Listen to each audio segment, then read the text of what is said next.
messages. To retrieve your messages, press 1. I heard someone calling my name repeatedly, but it was a voice I couldn't recognize.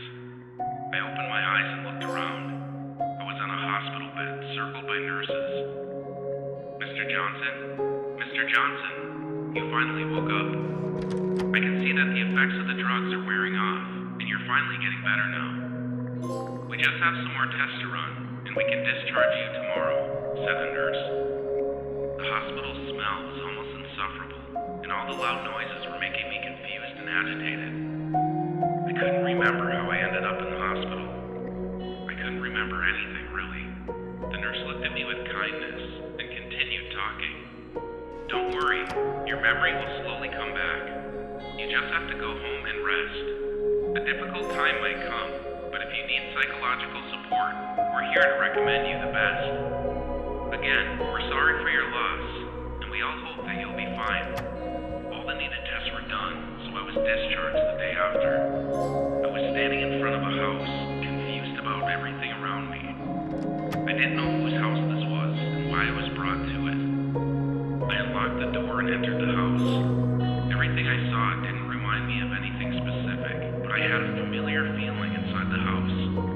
The smell of it made me feel somehow safe. What is this place? And why do I feel like I know it? I thought while looking around. I started going through all the rooms and looking at all the photos that were hung on the walls. Fractured scenes kept coming into my mind, remembering slowly of the people I was seeing in the pictures were.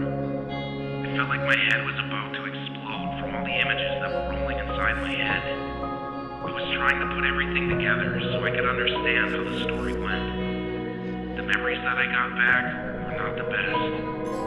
I remembered my family, my wife Gloria, and my 2 children, Luke and Lucy. My relationship with Gloria was not the best lately. Our communication was almost completely gone, and the time we spent together was almost non-existent. I was a workaholic, and I didn't take much care of Gloria or the kids. Gloria was always tired and upset, worn by the family situation. We got into fights every time we got a chance because everything Gloria wanted from me was to at least try to take care of the family. On the other hand, I loved working as much as I could, and I considered that I was caring for the family. I have to admit, remembering all these things made me feel guilty. Seeing Gloria upset every day was never what I intended, but that's just how things always work between us.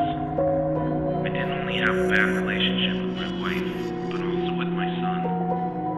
Luke was a teenager, and he loved going out late at night and locking himself in his room. Luke didn't really listen to us. He liked being a rebel and only doing what he wanted. The problem is that I didn't really try to fix the relationship with my son, Gloria being the only one that was taking care of Luke's education. I was always working, and when I wasn't, I never really got the necessary power to have that discussion with him. Luke was rarely with us because he was rarely home. He never ate with us or talked to us. When he was home, he was either playing video games or playing the guitar, but not leaving his room.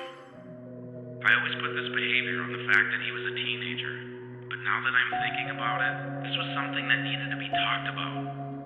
Lucy was the only one that everyone got along with very well, because she was still a very little child. Lucy was the kid that every parent wishes for.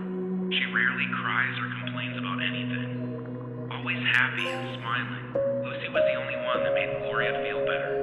Her always cheerful giggles around the house made Gloria smile and forget about all the other things she didn't like. But where is everyone? I thought looking at a family photo. As I was looking through the kitchen, I saw a half-drained coffee cup, and I remembered that I left that there before we went on our family trip. We decided that we should go on a vacation together, a family trip to solve our problems. The trip was better than everyone expected, because the relaxation and free time made us all more calm and ready to talk about what was wrong. Gloria and I got to work through our relationship problems, understand each other better, and we promised to always take time to discuss what bothered us. The fact that Gloria saw all of us happy in one place made her feel the happiest she had ever been. I had never seen her